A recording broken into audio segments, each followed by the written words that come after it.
조선 중엽 깊고 험한 산골에 자리 잡은 청월현은 세상 바깥과는 조금 다른 시간이 흐르는 곳이었습니다. 그곳은 고요했고 사람들의 소박한 삶이 이어지고 있었지만 그 안에는 크고 작은 갈등과 이야기가 숨쉬고 있었습니다. 그해 봄 청월현에 젊고 총명한 사또 이도현 대감께서 부임하셨습니다. 그분은 출중한 학문과 청렴한 인품으로 이미 이름을 떨치신 인물이셨습니다. 부모님을 일찍 여의시고 홀로 가문의 명예를 지키기 위해 수년간 고시 준비에 매진해 오신 분으로서 낯선 고을을 맡는 일이 쉽지 않다는 것을 알고 계시면서도 누구보다 신중하고 진심으로 고을을 살피려 하셨습니다. 첫 부임 날부터 이도현 대감께서는 책상에 앉아 명령만 내리는 자리가 아니라는 것을 분명히 보여주셨습니다. 그분은 화려한 행차도 위험 있는 말투도 뒤로한 채 직접 고을의 좁은 골목과 진흙탕 밭길을 걸어 다니시며 백성들의 삶을 살피기 시작하셨습니다. 낡은 초가집 앞에 앉은 노인의 한숨, 무거운 물동이를 이고 장터로 향하는 여인의 땀방울, 병든 자식을 안고 한약방 앞에 망설이던 아비의 눈빛까지. 도현 대감께서는 그러한 작고도 진한 삶의 조각들을 결코 흘려듣지 않으셨습니다. 그분은 귀 기울이셨고 메모하셨으며 때로는 조용히 백성의 손을 잡고 안부를 묻기도 하셨습니다. 사또님이 백성들의 집 앞까지 와주시다니 이런 일은 처음이옵니다. 어느 마을 아주머니의 놀란 듯한 말에 도현 대감께서는 담담하게 미소 지으시며 말씀하셨습니다. 저는 이 고을의 가장 작은 목소리까지도 듣기 위해 이 자리에 온 사람입니다. 그러나 도현 대감의 이러한 모습은 고을의 유지들에게 불편한 존재로 비치기 시작하였습니다. 그들은 오랜 세월 자신들끼리 나누어 가진 이권과 관습을 은근히 유지해오고 있었습니다. 새로 부임한 젊은 사또가 그들의 오랜 질서를 뒤흔들려 한다는 불안감이 번져나갔습니다. 어느 날 밤 고을 유력자들이 모인 잔잔한 술자리에서 한 유지는 술잔을 비우며 나지막이 말했습니다. 신참 사또, 당신이 이 고을을 바꿀 수 있다고 생각하시오? 그 말은 곧 경고이자 도전이었고 분위기는 잠시 무겁게 가라앉았습니다. 도현 대감께서는 그 말에 곧장 대꾸하지 않으셨습니다. 다만 고요한 눈빛으로 술잔을 내려놓고 천천히 대답하셨습니다. 바꾸는 일이 쉽지 않다는 것쯤은 알고 있습니다. 하지만 올바른 것이 무엇인지 분명히 보인다면 저는 반드시 그 길을 택하겠습니다.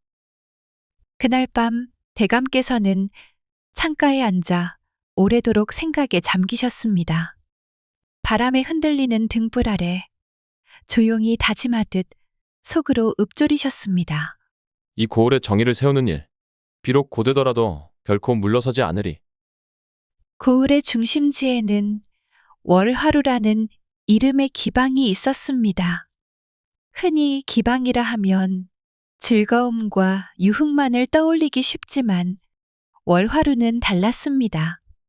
그곳은 고을 사람들의 애환과 정보를 나누는 공간이자 권력의 그림자가 드리운 곳이기도 했습니다. 도현 대감께서는 그 기방이 단순한 유흥 장소가 아니라는 소문을 들으시고 긴장하셨습니다. 부임하신 지 며칠 되지 않아 도현 대감께서는 고을 유지들의 환영 만찬에 초대받으셨습니다.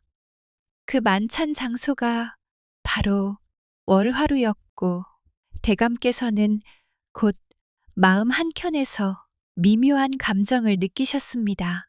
기방이라니 내가 있을 곳인가?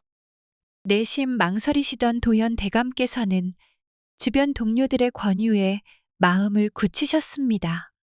이곳은 단순한 장소가 아니옵니다. 고을의 중심이기도 하옵니다.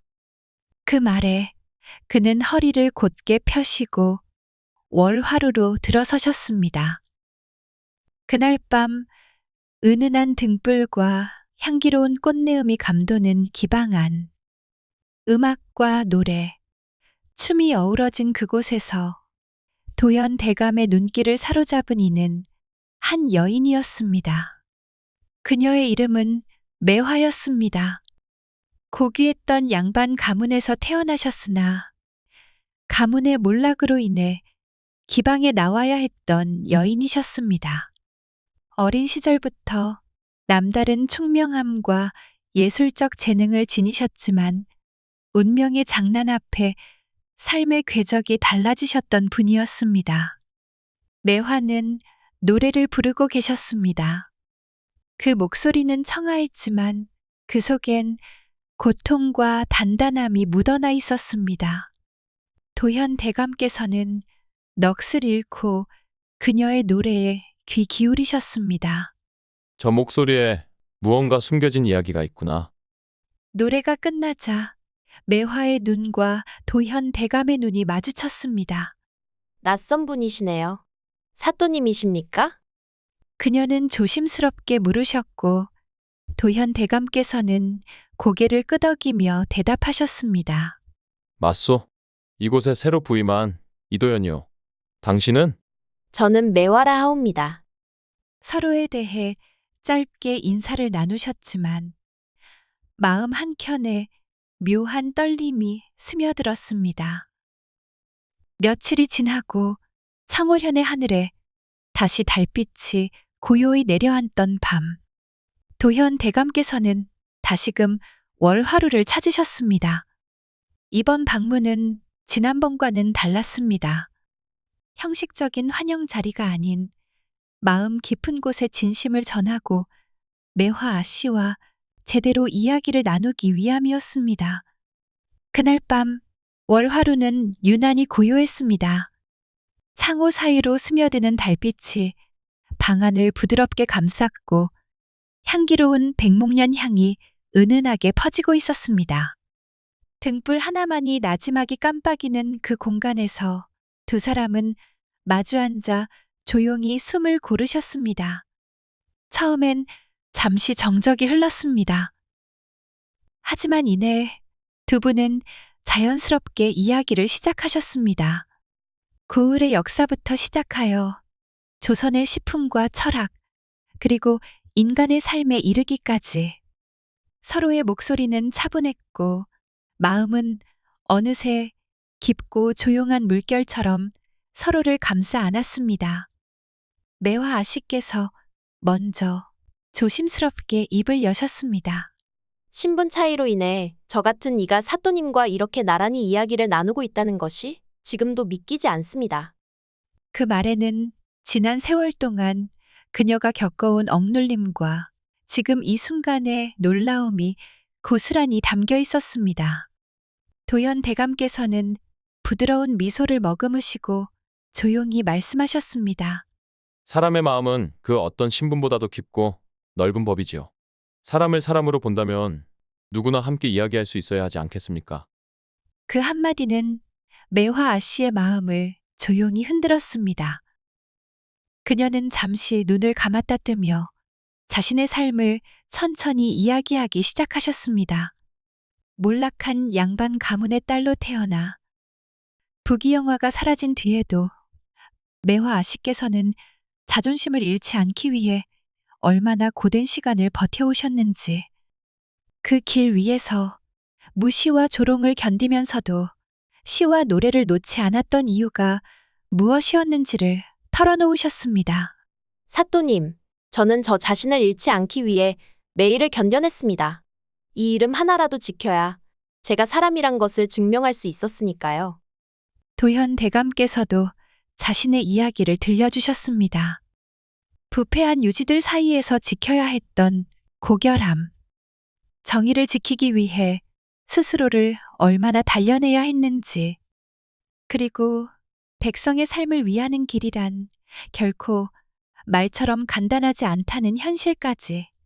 책 속 글자는 옳고 그름을 분명히 가르쳐 주었지만 현실은 그 경계가 흐릿했습니다. 그 틈에서 저는 날마다 제 자신과 싸워야 했습니다. 두 사람의 이야기는 밤이 깊어지는 줄도 모르고 계속되었습니다. 처음엔 조심스럽게 시작된 대화였지만 어느 순간부터는 고요한 강물처럼 깊고 자연스럽게 흘러갔습니다. 시간이 흐를수록 두 분은 서로에 대한 존경과 연민을 더 깊이 느끼게 되었습니다. 도현 대감께서는 매화 아씨의 지혜와 강인함에 진심으로 감탄하셨습니다. 그녀의 말 한마디, 노래 한 구절마다 깃든 정신력과 품위는 단순한 기생의 이미지와는 전혀 다른 차원이었습니다. 매화 아씨 역시 도현 대감의 진실하고 고결한 마음에 조심스럽지만 확실하게 마음을 열기 시작하였습니다. 사또님, 처음에는 그저 배려 깊은 분이라 생각했지만 이제는 압니다. 당신은 진심으로 사람의 마음을 살피는 분이십니다. 그 밤 두 사람의 마음은 처음으로 서로에게 깊숙이 닿았습니다. 그것은 연모라 하기엔 아직 조심스러운 그러나 분명한 마음의 울림이었습니다. 하지만 고을이라는 작은 세상은 두 사람의 사랑을 쉽게 받아들이지 않았습니다. 그들이 나누는 눈빛 하나, 나란히 걷는 발걸음 하나조차 세상의 편견 어린 시선 앞에선 은밀하고 조심스러운 것이 될 수밖에 없었습니다. 도현 대감과 매화 아씨가 아무리 진심을 다해 서로를 대한다 한들 사람들은 그 마음보다 신분이라는 두 글자를 먼저 보았습니다. 특히 고을의 유지들은 더욱 그랬습니다. 그들은 스스로를 조선의 질서와 전통을 지키는 자로 자부하며 그 질서 속에서 누려온 기득권을 당연하게 여기고 있었습니다. 기생이란 그들에게 있어 어디까지나 흥과 연회의 대상일 뿐 관원과 나란히 설 수 있는 존재는 아니었습니다. 어느 날 고을의 유력한 유지 중 한 사람이 도현 대감을 조용히 찾아왔습니다. 늦은 저녁 찻잔이 식어가던 관아의 작은 방 안에서 그는 낮고 무거운 목소리로 말을 꺼냈습니다. 사또님, 기생과 가까이 지내시는 일은 관리로서의 체면에 어긋납니다. 백성들 사이에도 소문이 돌고 있습니다. 지금이라도 선을 긋지 않으면 그 여파는 사또님의 직책뿐 아니라 이 고을의 평온까지 위태롭게 만들 수 있습니다. 조심하시지요. 그 말은 명백한 경고였습니다. 관심이라는 포장 속에 감춰진 압박이자 도현 대감을 시험하는 또 하나의 함정이었습니다.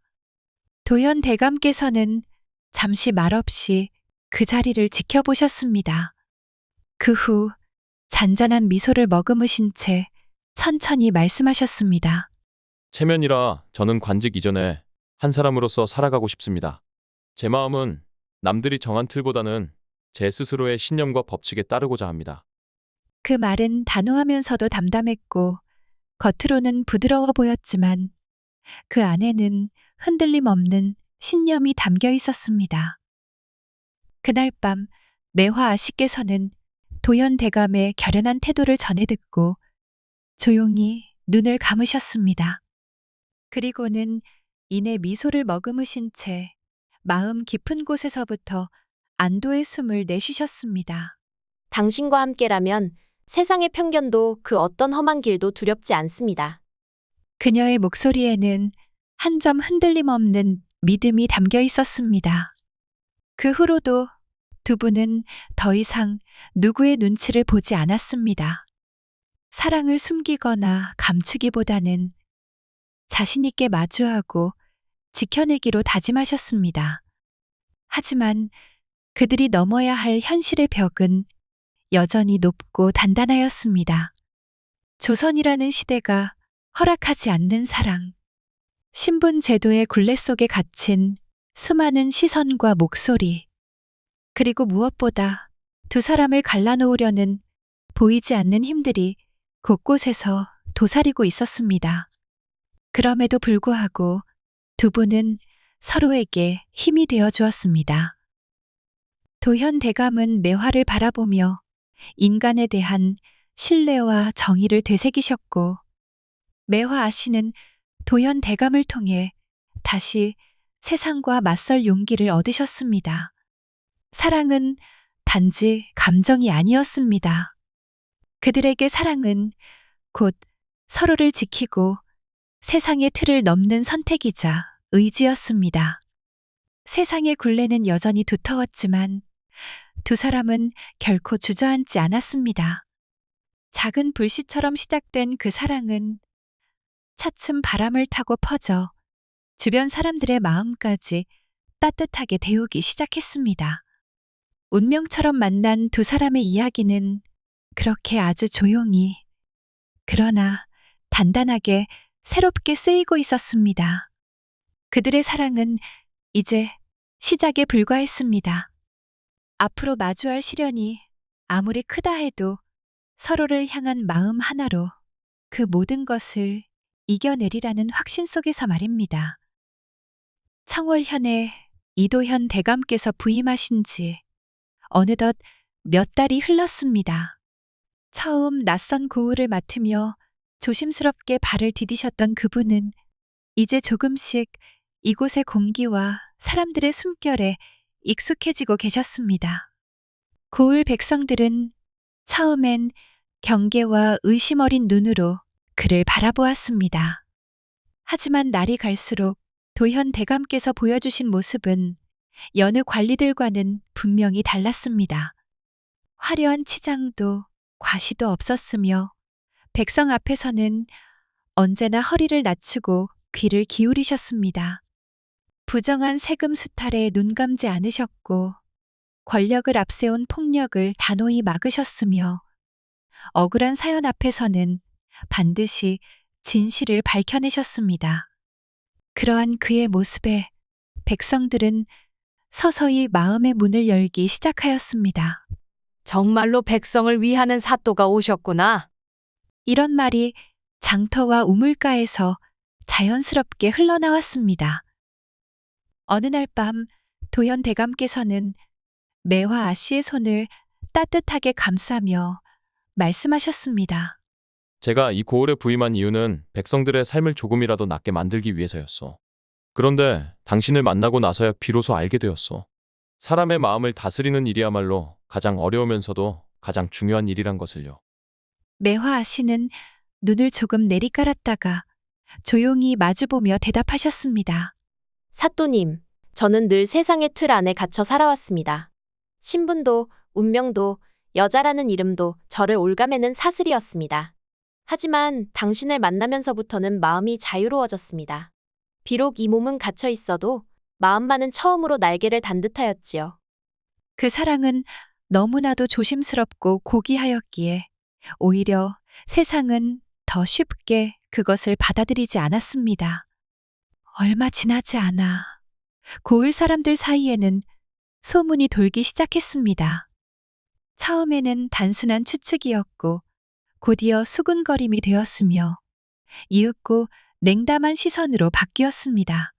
사또가 기생과 정을 통한다더라. 믿기 어려운 일이라지만 요즘 들어 자주 월하루에 드나든다지 않소. 사또가 그러면 백성들은 누구를 믿고 따르겠소? 법과 질서가 흔들리게 생겼구려. 도현 대감께서 단 한 번도 권력을 사사로이 쓰지 않으셨고 백성을 위해 몸을 아끼지 않으셨음에도 사람들의 시선은 신분이라는 굴레를 넘지 못했습니다. 그 사랑은 이제 외부의 시선과 싸워야 했습니다. 두 사람의 마음은 분명했지만 세상은 그 진심을 이해해줄 준비가 되어 있지 않았던 것입니다. 특히 그동안 이도현 대감과 깊은 갈등을 빚어왔던 관찰사 박영수는 이 소문을 결코 가볍게 넘기지 않았습니다. 그는 도현 대감의 올곧은 성품과 빠른 개혁 추진력을 내심 두려워하고 있었습니다. 지방 고을의 질서와 부조리를 자신의 손안에 두고 있던 그에게 도현 대감의 존재는 언제 터질지 모를 불씨와도 같았습니다. 소문이 퍼지기 시작하자 박영수는 오히려 기회라 여겼습니다. 그는 고요한 관아의 방 안에서 창밖을 응시하며 천천히 차를 들이켠 뒤 속으로 중얼거렸습니다. 이도현, 내가 감히 나를 넘어서려 했던 죄 이번엔 반드시 갚고야 말겠다. 그 따뜻한 정의가 얼마나 허약한지 똑똑히 보여주마. 곧바로 그는 붓을 들고 상소문을 작성하기 시작했습니다. 그 문장은 단정했고 언어는 예법에 맞았지만 그 속에 담긴 의도는 명백한 정치적 공격이었습니다. 청월현 사또 이도현이 기생과 부적절한 관계를 맺어 고을의 품위를 심각히 손상하였으며 공무에 집중하지 않고 기방을 드나드는 일이 잦아 백성들로 하여금 큰 혼란과 불신을 야기하고 있습니다. 이 사안에 대한 철저한 조사와 엄정한 처벌을 청하옵니다. 박영수의 상소문은 삽시간에 상부의 귀에 들어갔고 동시에 고을 안팎으로도 빠르게 퍼져나갔습니다. 언제나처럼 평온해 보였던 청월현은 소문이라는 그림자에 휩싸이며 서서히 요동치기 시작했습니다. 도현 대감께서는 상소문의 내용을 접한 그날 밤 관아의 작은 서재에 홀로 앉아 한동안 아무 말씀도 하지 못하셨습니다. 손에 들고 있던 상소문은 떨림없이 펴져 있었지만 그 눈동자에는 억울함과 분노, 그리고 무엇보다 슬픔이 가득 담겨 있었습니다. 내가 진심으로 사랑했던 그 마음이 어찌 이리도 쉽게 왜곡되는가. 그는 혼잣말처럼 낮게 읊조리며 다시금 매화를 떠올리셨습니다. 그녀가 감당해야 할 조롱과 비난, 그리고 자신과 함께한 그 시간이 오히려 짐이 되었을까 두려우셨습니다. 그녀는 이 모든 것을 견뎌낼 수 있을까? 도현 대감께서 밤새 창가에 앉아 계신 동안 매화 아씨 역시 조용히 고개를 들고 창밖을 바라보고 계셨습니다. 기방의 등불 너머로 비치는 희미한 별빛 아래에서 그녀는 조용히 중얼거리셨습니다. 이도현, 당신은 저를 버리지 않으리라 믿습니다. 우리의 사랑이 세상 사람들 입으로는 조롱이 되어도 제 마음만은 거짓이 아니었으니까요. 하지만 현실은 그들의 진심을 이해해주지 않았습니다. 조선이라는 시대는 신분의 경계를 허물려는 사랑 앞에 더욱 거센 바람으로 저항하고 있었습니다. 도현 대감을 따르던 관리들조차 하나둘씩 그와 거리를 두기 시작했습니다. 관아에서의 분위기는 차가워졌고 도현 대감이 걸어가면 사람들은 인사를 하되 눈을 마주치지 않았습니다. 백성들 사이에서도 의심과 불신이 점차 고개를 들었습니다. 사또님이 정말 기생과 그런 사이란 말인가? 예전엔 좋은 분이라 생각했는데 그게 다 겉모습이었나 보지. 정의와 사랑, 그 어느 것 하나도 쉽게 지켜지지 않는 현실 앞에서 두 사람은 서로를 걱정하며 밤마다 자신이 상대에게 짐이 되지는 않았는지 마음을 무겁게 다잡아야 했습니다. 그들의 사랑은 지금 세상의 편견이라는 거센 강물 앞에서 시험대에 올라 있었습니다. 그럼에도 두 사람은 서로를 믿고자 했습니다. 믿음만이 마지막 희망이었기에 절망 속에서도 등을 돌리지 않으려 애쓰고 계셨습니다. 마침내 사또 이도현께 파직 명령이 내려졌습니다. 청월현을 떠나라는 무거운 명령이었습니다. 떠나는 날 도현 대감께서는 매화를 찾아가 애틋한 목소리로 말씀하셨습니다. 이 모든 시련에도 불구하고 나는 그대와의 사랑을 믿습니다. 떠나지만 마음은 늘 그대 곁에 있으리다. 매화는 눈물을 흘리며 대답하였습니다. 당신이 떠나도 이 마음 변치 않겠사옵니다. 언제나 그대를 기다리겠사옵니다. 그렇게 두 분은 서로의 손을 꼭 잡은 채 마지막 인사를 나누었습니다. 그리고 도현 대감께서는 조용히 고을을 떠나셨습니다. 남겨진 매화는 매일 밤 달빛 아래 서서 먼 하늘을 바라보았습니다. 그녀의 마음속에는 흔들리지 않는 믿음과 사랑이 있었습니다. 그대가 돌아올 그날까지 이 자리를 지키겠사옵니다. 그들의 이야기는 그렇게 세상이라는 벽 앞에서 꺾이지 않고 오히려 더 깊고 단단해져 조용히 전해 내려오게 된 것입니다. 그렇게 길고도 짧은 세월이 흘렀습니다. 한 사람의 결심과 한 여인의 기다림이 고요히 쌓여간 시간. 그 세월은 어느덧 새해, 3년이라는 이름으로 돌아왔습니다. 3년 전 깊은 산골 청월현을 떠나시던 날, 이도현 대감의 가슴 깊은 곳에는 이루 다 말할 수 없는 무거운 한과 절실한 다짐이 뿌리내리고 있었습니다. 나는 반드시 돌아와 이곳의 부정을 바로잡고 매화와 우리의 사랑을 지키리라. 그 다짐은 바람에 흩날리지도 세월에 무뎌지지도 않았습니다. 오히려 그 마음은 수많은 고울을 누비는 동안 더욱 단단하고 또렷해졌습니다. 그 사이 도연 대감께서는 암행어사라는 중책을 맡게 되셨습니다. 겉으로는 낯선 옷차림과 이름 없는 관리였지만 실상은 임금의 특명을 지닌 어사로서 온 나라를 은밀히 누비며 부패한 권력을 파헤치고 억울한 백성의 눈물을 닦아주는 사명을 지고 계셨습니다. 도연 대감은 말이 없었고 표정은 더욱 날이 서 있었습니다. 하지만 그 눈빛은 누구보다 따뜻하고도 예리했습니다. 이제 사람들은 그를 사또 이도현이 아니라 백성을 위해 불의에 맞서는 정의의 사자라 불렀습니다. 그리고 마침내 3년 전 떠났던 청월현으로 돌아오신 그날. 낯익은 고을의 산줄기와 강물, 그리고 그 안에 흐르는 공기가 대감의 마음을 오래된 기억으로 이끌었습니다.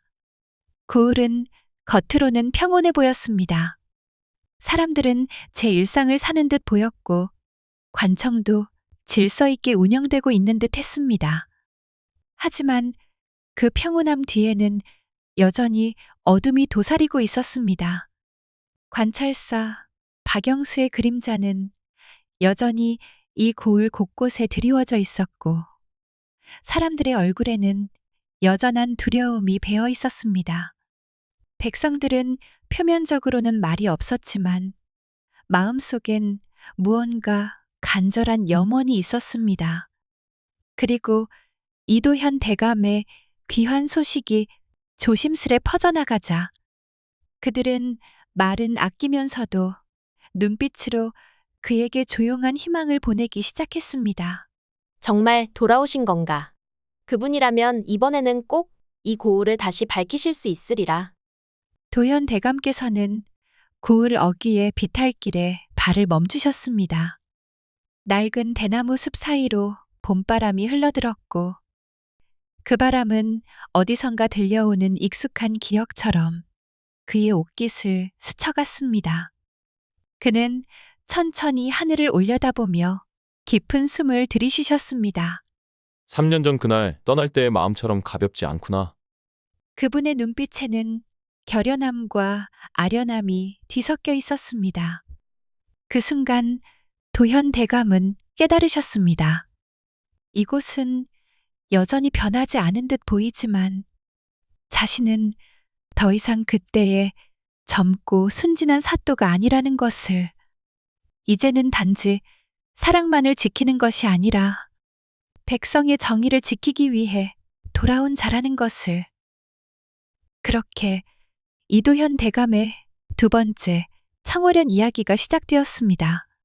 그의 발걸음이 다시 고을 안으로 향할 때 조용히 울려 퍼지는 정의의 서사가 봄바람을 타고 천천히 피어오르고 있었습니다. 그날 밤 대감께서는 은밀히 월화루를 찾으셨습니다. 달빛에 비친 기와지붕 아래 매화가 그분을 기다리고 계셨습니다. 오랜 시간 굳게 담은 입술 사이로 살짝 미소가 번졌습니다. 사또님, 정말 오셨군요. 매화의 목소리는 여전히 부드러우셨지만 그 안에는 깊은 고난과 기다림의 흔적이 묻어나 있었습니다. 그대를 두고 떠나는 동안 제 마음속에선 매일 전쟁이었어. 도연 대감께서는 살며시 그녀의 손을 잡으셨습니다. 이제 제가 이 고을에 다시 정의를 세우러 왔어. 매화는 그의 손을 꼭 잡으며 말씀드렸습니다.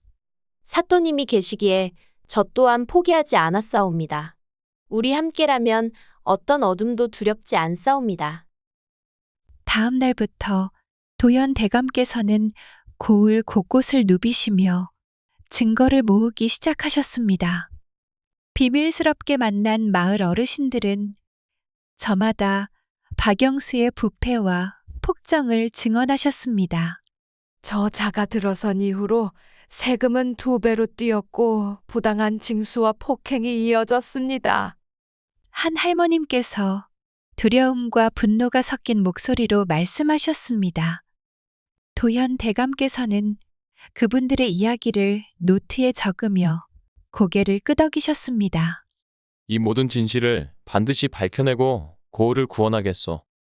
밤이면 월화루에서 매화와 정보를 교환하셨습니다. 박영수는 자신의 권력을 유지하기 위해 감시와 협박을 멈추지 않고 있습니다. 매화는 긴장된 표정으로 말씀드렸습니다. 제가 암행어사로서 다시 이곳에 온 이유가 바로 그것이오. 도연 대감의 눈빛은 불타오르고 있었습니다. 어느 서늘한 밤, 달빛 아래 마주 앉은 두 분은 조용히 마음을 나누셨습니다. 사또님, 당신이 돌아오신 것은 나뿐 아니라 이 고을 백성들에게도 큰 희망이옵니다. 매화는 속삭이듯 말씀드렸습니다. 도현 대감께서는 잠시 눈을 감으셨다가 다시 뜨시며 대답하셨습니다. 이 싸움은 단지 저의 복수가 아닙니다. 고을의 평화와 정의를 위한 싸움이오. 그리고 그 싸움 속에 그대가 함께해 주시길 바랍니다. 매화의 눈에 눈물이 맺혔지만 그녀는 굳은 목소리로 말씀드렸습니다. 저도 그대와 함께 싸우겠사옵니다. 세상의 편견과 어둠 속에서도 우리는 꽃처럼 피어나야 하니까요. 마침내 도현 대감께서는 왕께 직접 증거를 바치시고 박영수의 죄를 낱낱이 폭로하셨습니다. 임금께서는 그분의 충정을 깊이 인정하시며 박영수를 파면하고 엄벌에 처하셨습니다. 도연, 내가 있어. 이 고을에 다시 희망이 피었구나. 임금의 말씀에 도연 대감께서는 고개를 숙이며 감사의 뜻을 전하였습니다. 특히 매화 아씨에게는 중대한 변화가 찾아왔습니다. 그녀는 오랜 세월 자신을 올가매던 신분의 굴레에서 벗어나 임금의 명으로 양인의 신분을 하사받았습니다. 이제 그녀는 더 이상 기생도 몰락한 양반가의 그림자 속에 사는 여인도 아니었습니다. 그녀는 당당히 자신의 이름으로 자신의 삶을 살아갈 수 있는 사람이 된 것입니다. 그 순간은 단지 신분을 얻은 것 이상의 의미를 담고 있었습니다. 그동안 억눌렸던 자존심, 숨죽이며 견뎌야 했던 고통, 그리고 사랑 앞에서조차 자신을 낮춰야 했던 모든 시간이 비로소 하나의 존엄이라는 이름으로 되돌아온 순간이었습니다. 청월현의 봄날, 고을 마당 한가운데서 두 사람은 다시 마주섰습니다. 과거와 현재가 교차하는 듯한 그 순간 서로의 눈빛에는 긴 시간 동안 견뎌온 아픔과 기다림, 그리고 말로 다하지 못한 수많은 감정이 고요히 녹아 있었습니다. 도현 대감께서 매화 아씨를 바라보며 조용히 말씀하셨습니다. 우리의 사랑과 정의가 이제야 제대로 꽃을 피우는 것 같사옵니다. 그 목소리에는 깊은 울림과 안도, 그리고 무언가를 지켜낸 자만이 가질 수 있는 따뜻한 확신이 담겨 있었습니다. 매화 아씨는 그 말을 들으며 입가에 조용히 웃음을 머금으셨습니다. 하지만 그 웃음은 단지 기쁨의 표현이 아니었습니다. 그 속엔 눈물 겹도록 깊은 감사와 함께 이겨낸 여정에 대한 존경이 함께 스며 있었습니다. 저도 같은 마음이옵니다. 사또님. 이제는 세상이 아닌 우리 스스로가 우리의 가치를 증명해낼 수 있게 되어 싸웁니다. 두 사람은 그렇게 긴 세월을 돌아 운명과 시련을 넘어 서로의 손을 굳게 잡으셨습니다. 그 손에는 결코 흔들리지 않을 약속이 담겨 있었고, 그 눈빛에는 이제 두려움 대신 확신과 평온이 깃들어 있었습니다. 사람들은 말했습니다. 그 사랑은 단지 두 남녀의 이야기가 아니었다고. 그것은 신분과 편견, 차별과 고통을 뛰어넘어 정의와 진심이 어떻게 꽃 피우는지를 보여준 시대의 상징이었다고. 이도현 대감과 매화 아씨. 두 사람은 더 이상 연인 그 자체만으로 기억되지 않았습니다. 그들은 진정한 사랑과 정의의 이름으로 청월현의 전설이자 모든 이들의 희망이 되어 남게 되었습니다. 봄 햇살이 온 고을을 따스하게 감싸던 날이었습니다. 청월현 고을 사람들 사이에는 어느 때보다도 설렘과 기대가 흘러넘쳤습니다. 이도현 사또님과 매화 아씨의 혼례가 드디어 거행되는 날이었기 때문이었습니다. 지난 3년간의 고난과 기다림, 그리고 싸움은 두 분을 더욱 단단하게 만들어 주었습니다. 사또로서, 그리고 한 인간으로서 진심을 다해 싸우셨던 도현 대감. 그리고 그 곁에서 한결같은 마음으로 그분을 믿고 기다리셨던 매화 아씨. 두 분의 사랑은 이제 더 이상 숨겨야 할 비밀이 아니었습니다. 신분 차별과 사회적 편견을 넘어 고을 전체가 이 사랑을 축복하는 분위기로 변해갔습니다. 혼례를 준비하는 동안 고을 유지들과 백성들 사이에도 크고 작은 변화가 생겼습니다. 처음에는 냉소적이거나 반대하던 이들도 도현 대감과 매화 아씨가 보여주신 진심과 굳건함에 점차 마음을 열게 되었습니다. 기생과 사또의 혼인이라니 놀라운 일이지만 그대들이 보여준 충성과 애정은 부인할 수 없구나. 진실된 사랑이라면 신분 따위는 문제가 되지 않는 법이지요. 고을 광장에 수놓은 꽃과 등불 아래 백성들은 하나둘 모여들었습니다. 어린아이부터 노인까지 모두가 함께 웃으며 축복을 보냈습니다. 도현 대감께서는 혼례 복장을 입고 매화 아씨를 맞이하시며 속으로 다짐하였습니다. 이제 나는 그 누구도 두렵지 않다. 이 마음이 우리를 지켜줄 것이다. 매화 아씨께서는 떨리는 손으로 도현 대감의 손을 잡으시며 말씀하셨습니다. 당신과 함께라면 세상의 편견과 싸움도 두렵지 않아요. 우리가 만드는 이 새로운 길을 함께 걸어가요. 혼례식은 정갈하고 엄숙하게 진행되었지만 두 분의 눈빛과 미소에서는 따뜻한 사랑과 희망이 가득 느껴졌습니다. 축사가 이어질 때 고을 유지 중 한 어르신께서 이렇게 말씀하셨습니다. 신분이라는 굴레 속에서도 진심은 결국 꽃을 피우는 법이지요. 우리 모두 이 사랑을 본받아 편견 없는 세상을 만들어가길 바라노라. 고을 사람들도 입을 모아 이렇게 말씀하셨습니다. 신분이 아닌 진심이 사랑의 조건이요. 이 말은 청월현을 넘어 먼 고을까지 퍼져나가 많은 이들에게 용기와 희망이 되어 주었습니다. 두 분의 이야기는 단순한 사랑 이야기를 넘어 시대를 뛰어넘는 진정한 인간애와 정의의 상징이 되었습니다. 그들은 서로의 존재가 단순한 연인이 아니라 세상을 바꾸는 힘임을 스스로 증명하셨습니다. 해가 지고 달이 떠오르는 밤, 고을 마당에서 두 분은 조용히 서로를 바라보았습니다.